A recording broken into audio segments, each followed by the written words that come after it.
بسم الله الرحمن الرحيم. ياسين والقرآن الحكيم إنك لمن المرسلين على صراط مستقيم تنزيل العزيز الرحيم لتنذر قوما ما أنذر آباؤهم فهم غافلون. لقد حق القول على أكثرهم فهم لا يؤمنون. إنا جعلنا في أعناقهم أغلالا فهي إلى الأذقان فهم مقمحون. وجعلنا من بين أيديهم سدا ومن خلفهم سدا فأغشيناهم فهم لا يبصرون. وسواء عليهم أنذرتهم أم لم تنذرهم لا يؤمنون. إنما تنذر من اتبع الذكر وخشي الرحمن بالغيب فبشره بمغفرة وأجر كريم. إنا نحن نحيي الموتى ونكتب ما قدموا وآثارهم وكل شيء أحصيناه في إمام مبين. واضرب لهم مثلا أصحاب القرية إذ جاءها المرسلون إذ أرسلنا إليهم اثنين فكذبوهما فعززنا بثالث فقالوا إنا إليكم مرسلون. قالوا ما أنتم إلا بشر مثلنا وما أنزل الرحمن من شيء إن أنتم إلا تكذبون. قالوا ربنا يعلم إنا إليكم لمرسلون وما علينا إلا البلاغ المبين. قالوا إنا تطيرنا بكم لئن لم تنتهوا لنرجمنكم وليمسنكم منا عذاب أليم. قالوا طائركم معكم أئن ذكرتم بل أنتم قوم مسرفون. وجاء من أقصى المدينة رجل يسعى قال يا قوم اتبعوا المرسلين اتبعوا من لا يسألكم أجرا وهم مهتدون. وما لي لا أعبد الذي فطرني وإليه ترجعون. أأتخذ من دونه آلهة إن يردني الرحمن بضر لا تغن عني شفاعتهم شيئا ولا ينقذون. إني إذا لفي ضلال مبين. إني آمنت بربكم فاسمعون قيل ادخل الجنة قال يا ليت قومي يعلمون بما غفر لي ربي وجعلني من المكرمين وما أنزلنا على قومه من بعده من جند من السماء وما كنا منزلين إن كانت إلا صيحة واحدة فإذا هم خامدون يا حسرة على العباد ما يأتيهم من رسول إلا كانوا به يستهزئون ألم يروا كم أهلكنا قبلهم من القرون أنهم إليهم لا يرجعون وإن كل لما جميع لدينا محضرون وآية لهم الأرض الميتة أحييناها وأخرجنا منها حبا فمنه يأكلون وجعلنا فيها جنات من نخيل وأعناب وفجرنا فيها من العيون ليأكلوا من ثمره وما عملته أيديهم أفلا يشكرون سبحان الذي خلق الأزواج كلها مما تنبت الأرض ومن أنفسهم ومما لا يعلمون وآية لهم الليل نسلخ منه النهار فإذا هم مظلمون والشمس تجري لمستقر لها ذلك تقدير العزيز العليم والقمر قدرناه منازل حتى عاد كالعرجون القديم لا الشمس ينبغي لها أن تدرك القمر ولا الليل سابق النهار وكل في فلك يسبحون وآية لهم أنا حملنا ذريتهم في الفلك المشحون وخلقنا لهم من مثله ما يركبون وإن نشأ نغرقهم فلا صريخ لهم ولا هم ينقذون إلا رحمة منا ومتاعا إلى حين وإذا قيل لهم اتقوا ما بين أيديكم وما خلفكم لعلكم ترحمون وما تأتيهم من آية من آيات ربهم إلا كانوا عنها معرضين وإذا قيل لهم أنفقوا مما رزقكم الله قال الذين كفروا للذين آمنوا أنطعم من لو يشاء الله أطعمه إن أنتم إلا في ضلال مبين ويقولون متى هذا الوعد إن كنتم صادقين ما ينظرون إلا صيحة واحدة تأخذهم وهم يخصمون فلا يستطيعون توصية ولا إلى أهلهم يرجعون ونفخ في الصور فإذا هم من الأجداث إلى ربهم ينسلون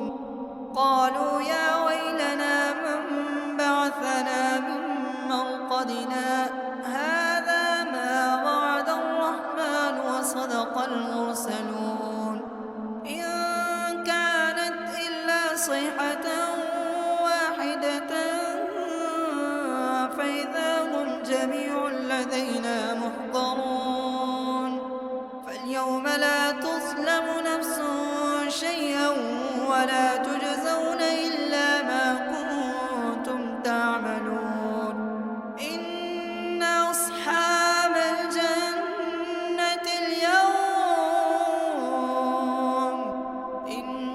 أصحاب الجنة اليوم في شغل فاكهون هم وأزواجهم في ظلال على الأرائك متكئون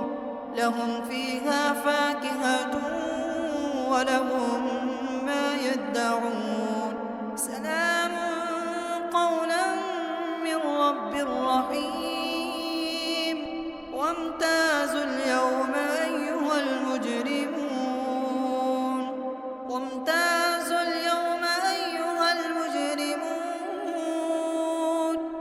ألم أعهد إليكم يا بني آدم ألا تعبدوا الشيطان إنه لكم عدو مبين وأن اعبدوني هذا صراط مستقيم ولقد أضل منكم جبلا كثيرا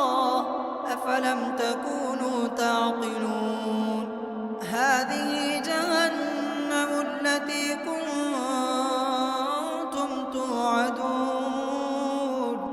اصلوها اليوم بما كنتم تكفرون اليوم نختم على أفواههم وتكلمنا أيديهم وتشهد أرجلهم بما كانوا يكسبون ولو نشاء لطمسنا على أعينهم فاستبقوا الصراط فأنى يبصرون ولو نشاء لمسخناهم على مكانتهم فما استطاعوا مضيا ولا يرجعون ومن نعمره ننكسه في الخلق أفلا يعقلون وما علمناه الشعر وما ينبغي له إن هو إلا ذكر وقرآن مبين لينذر من كان حيا ويحق القول على الكافرين أولم يروا أنا خلقنا لهم مما عملت أيدينا أنعاما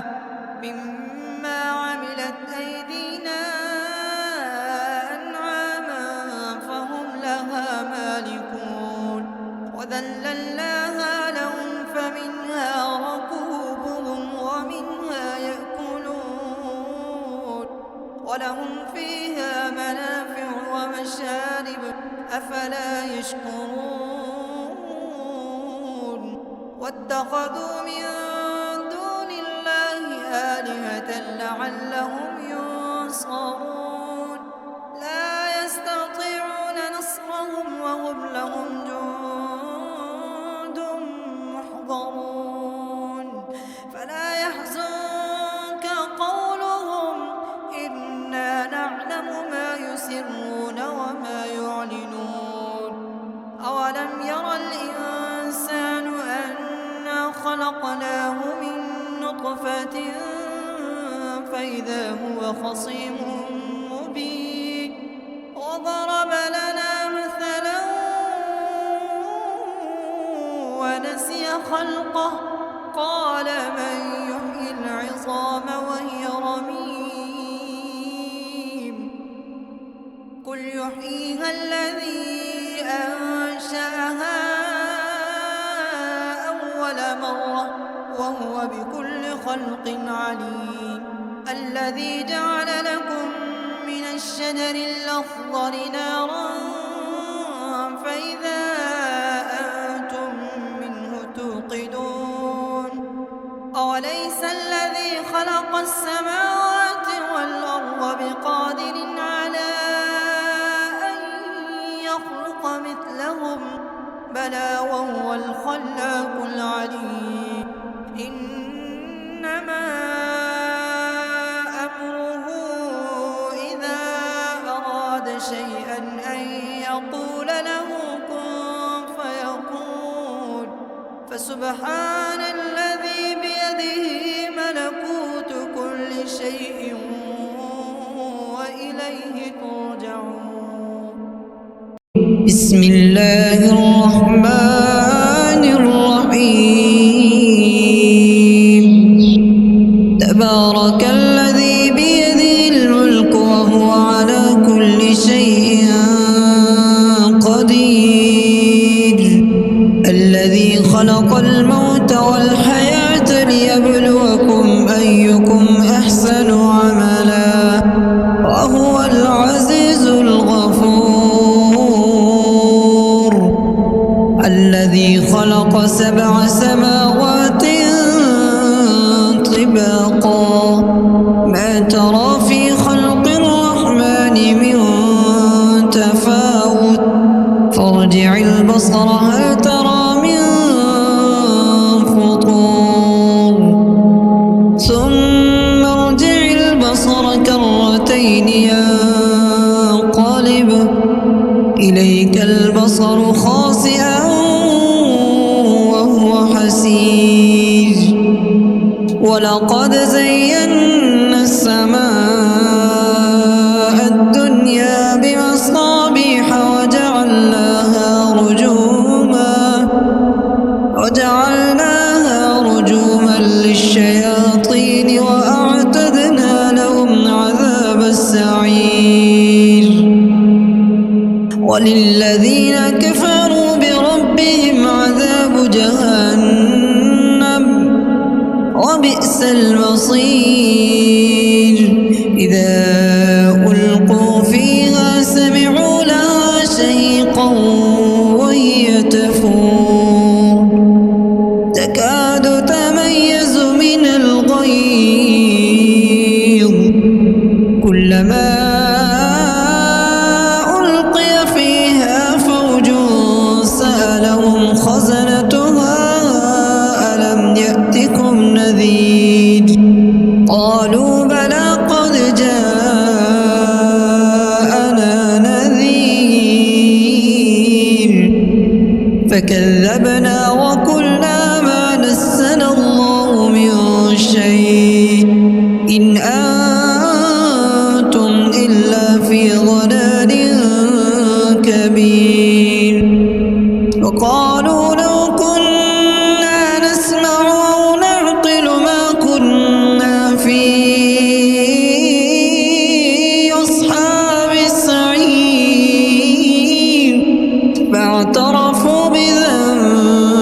بذنبهم فسحقا لأصحاب السعير. إن الذين يخشون ربهم بالغيب لهم مغفرة وأجر كبير. وأسروا قولكم أو اجهروا به إنه عليم بذات الصدور. ألا يعلم من خلق وهو اللطيف الخبير. هو الذي جعل لكم الأرض ذلولا فامشوا في مناكبها وكلوا من رزقه وإليه النشور. أأمنتم ما في السماء أن يخسف بكم الأرض فإذا هي تمور أم أمنتم من في السماء أن يرسل عليكم حاصبا فستعلمون كيف نذير ولقد كذب الذين من قبلهم فكيف كان نكير أولم يروا إلى الطير فوقهم صافات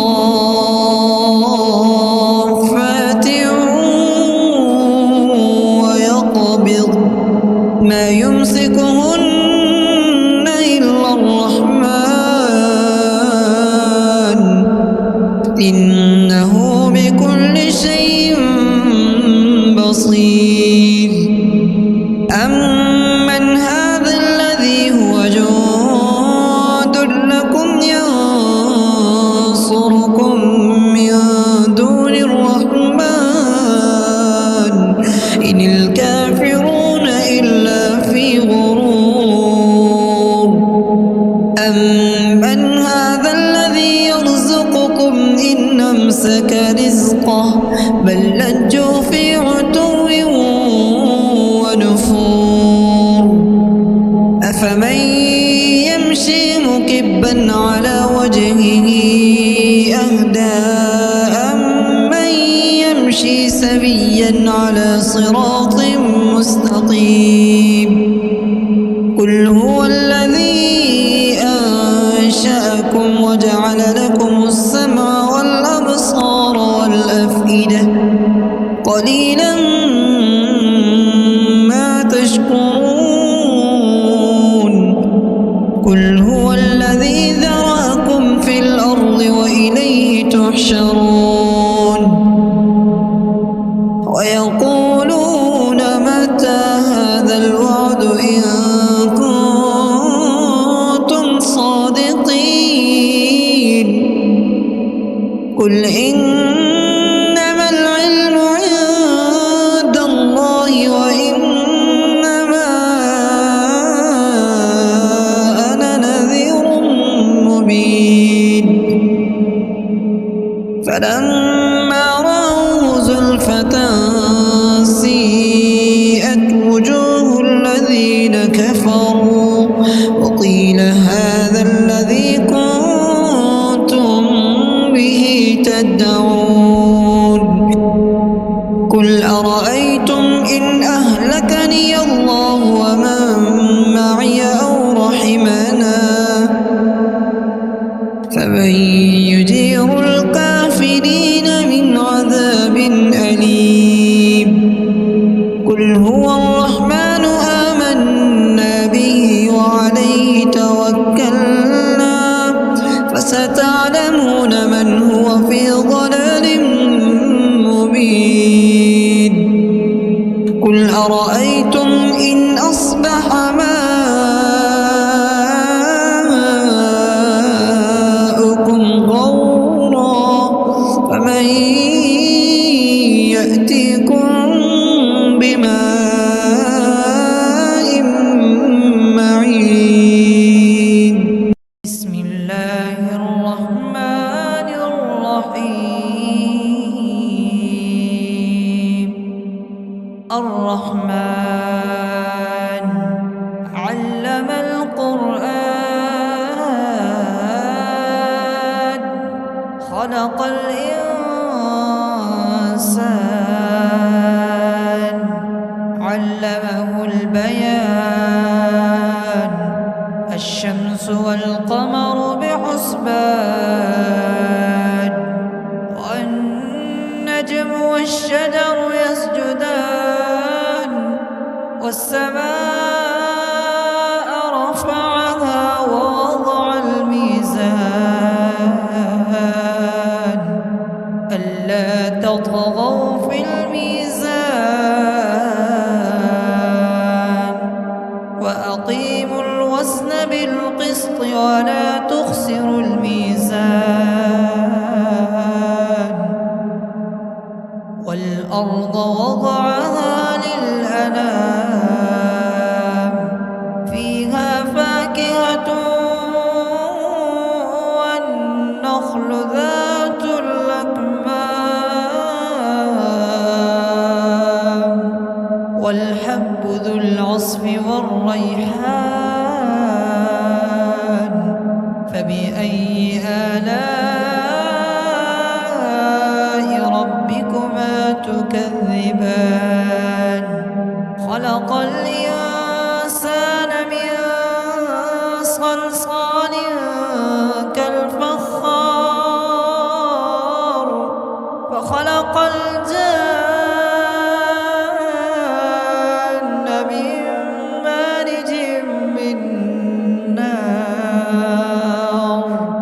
فبأي آلاء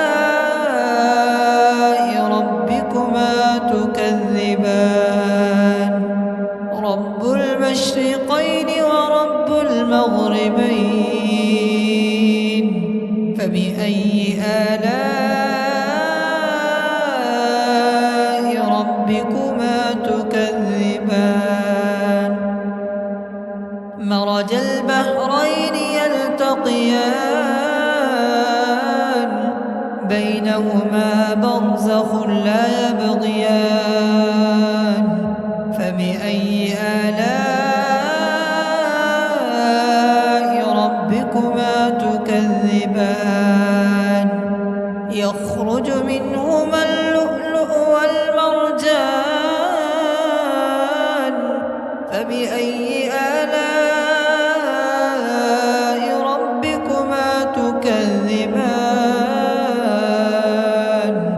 وله الجوار المنشآت في البحر كالأعلام فبأي آلاء ربكما تكذبان كل من عليها فان ويبقى وجه ربك ذو الجلال والإكرام فبأي آلاء ربكما تكذبان يسأله من في السماوات والأرض كل يوم هو في شأن فبأي آلاء ربكما تكذبان سنفرغ لكم أيها الثقلان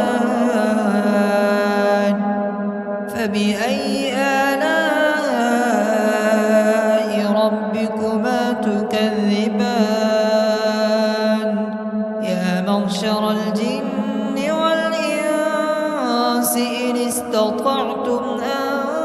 تنفذوا من أقطار السماوات والأرض فانفذوا لا تنفذون إلا بسلطان فبأي آلاء ربكما تكذبان يرسل عليكما شواظ من نار ونحاس فلا تنتصران فبأي آلاء ربكما تكذبان فإذا انشقت السماء فكانت وردة كالدهان فبأي آلاء ربكما تكذبان فيومئذ لا يسأل عن ذنبه إنس ولا جان فبأي آلاء ربكما تكذبان يعرف المجرمون بسيماهم فيؤخذ بالنواصي والأقدام فبأي آلاء ربكما تكذبان هذه جهنم التي يكذب بها المجرمون يطوفون بينها وبين حميم آن فبأي آلاء ربكما تكذبان ولمن خاف مقام ربه جنتان فبأي آلاء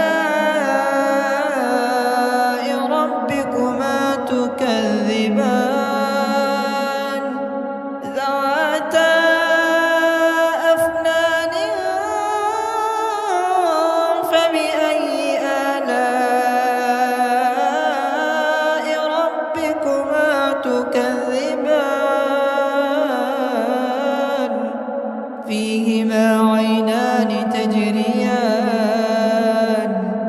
فبأي آلاء ربكما تكذبان فيهما من كل فاكهة زوجان فبأي آلاء ربكما تكذبان متكئين على فرش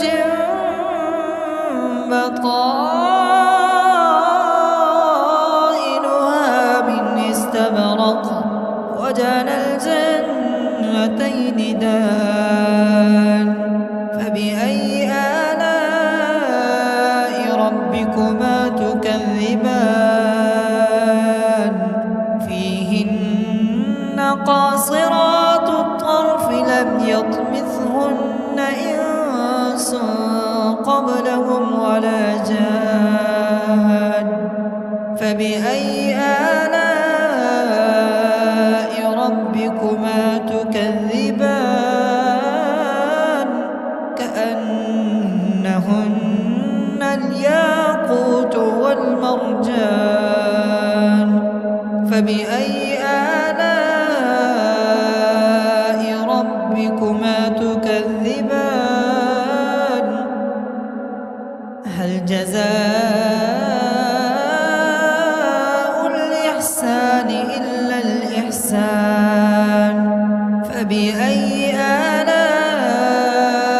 ربكما تكذبان ومن دونهما جنتان فبأي آلاء ربكما تكذبان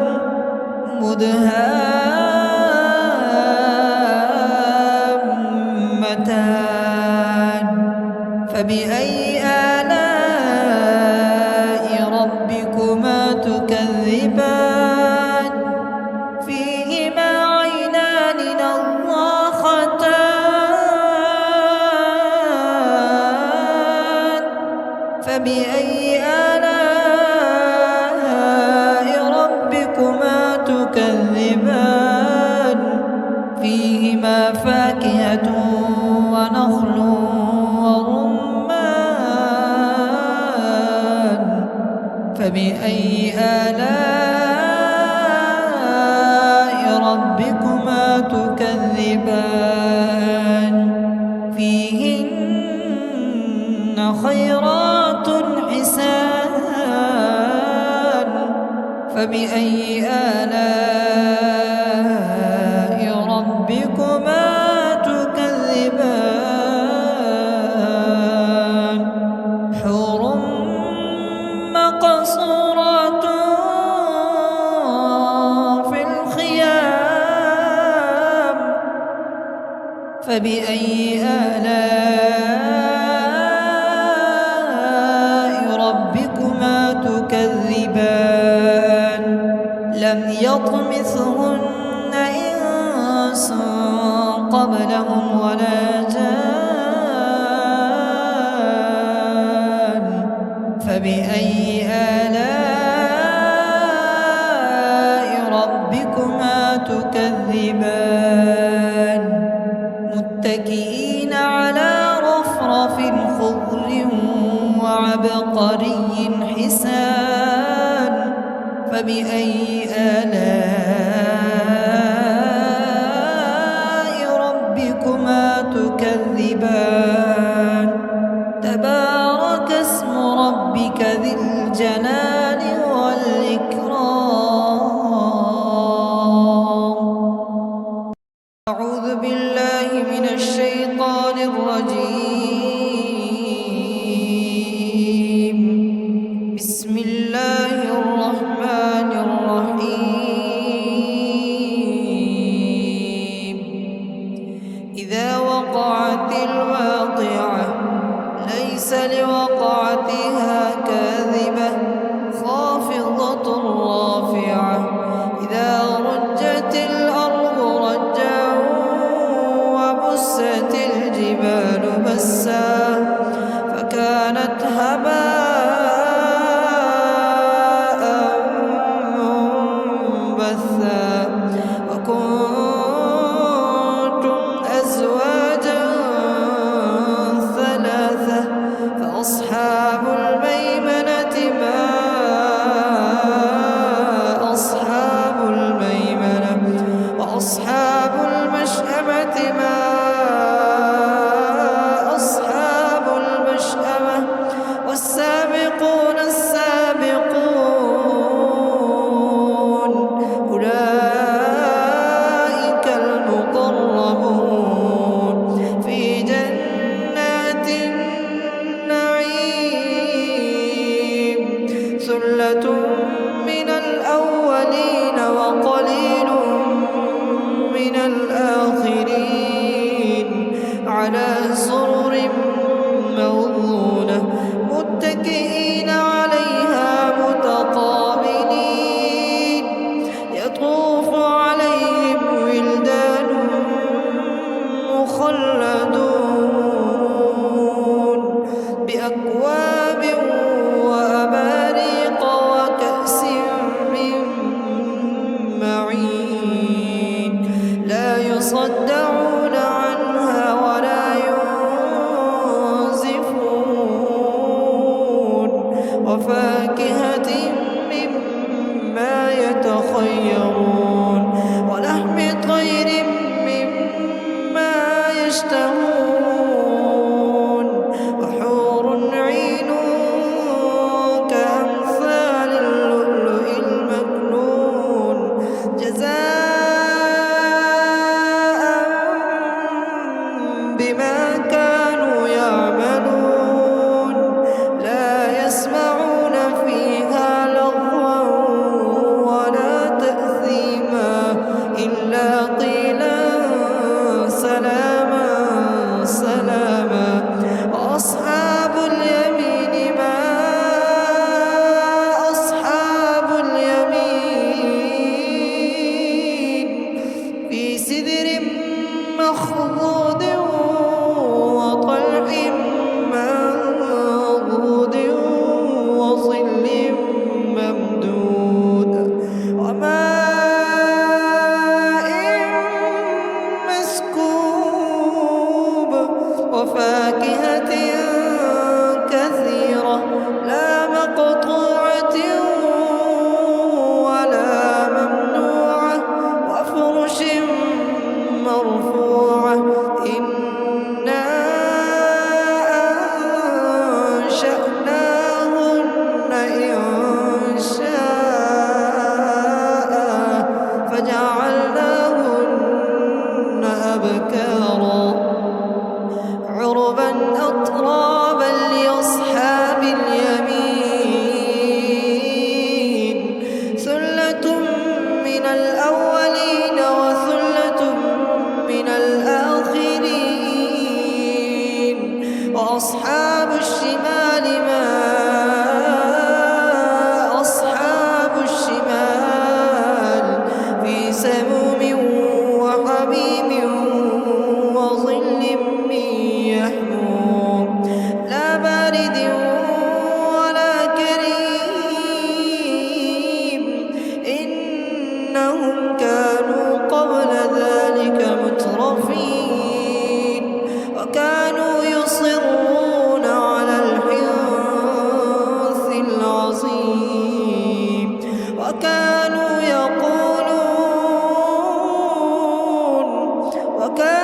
يقولون أئذا متنا وكنا ترابا وعظاما أئنا لمبعوثون أوآباؤنا الأولون قل إن الأولين والآخرين لمجموعون إلى ميقات يوم معلوم ثم إنكم أيها الضالون المكذبون لآكلون من شجر من زقوم فمالئون منها البطون فشاربون عليه من الحميم فشاربون شرب الهيم هذا نزلهم يوم الدين نحن خلقناكم فلولا تصدقون أفرأيتم ما تمنون أأنتم تخلقونه أم نحن الخالقون نحن قدرنا بينكم الموت وما نحن بمسبوقين على أن نبدل أمثالكم وننشئكم فيما لا تعلمون ولقد علمتم النشأة الأولى فلولا تذكرون أفرأيتم ما تحرثون أأنتم تزرعونه أم نحن الزارعون لو نشاء لجعلناه حطاما فظلتم تفكهون إنا لمغرمون بل نحن محرومون أفرأيتم الماء الذي تشربون أأنتم أنزلتموه من المزن أم نحن المنزلون لو نشاء جعلناه أجاجا فلولا تشكرون أفرأيتم النار التي تورون أأنتم أنشأتم شجرتها أم نحن المنشئون نحن جعلناها تذكرة ومتاعا للمقوين فسبح باسم ربك العظيم فلا أقسم بمواقع النجوم وإنه لقسم لو تعلمون عظيم إنه لقرآن كريم في كتاب مكنون لا يمسه إلا المطهرون تنزيل من رب العالمين أفبهذا الحديث أنتم مدهنون وتجعلون رزقكم أنكم تكذبون فلولا إذا بلغت الحلقوم وأنتم حينئذ تنظرون ونحن أقرب إليه منكم ولكن لا تبصرون فلولا إن كنتم غير مدينين ترجعونها إن كنتم صادقين فأما إن كان من المقربين فروح وريحان وجنة نعيم وأما إن كان من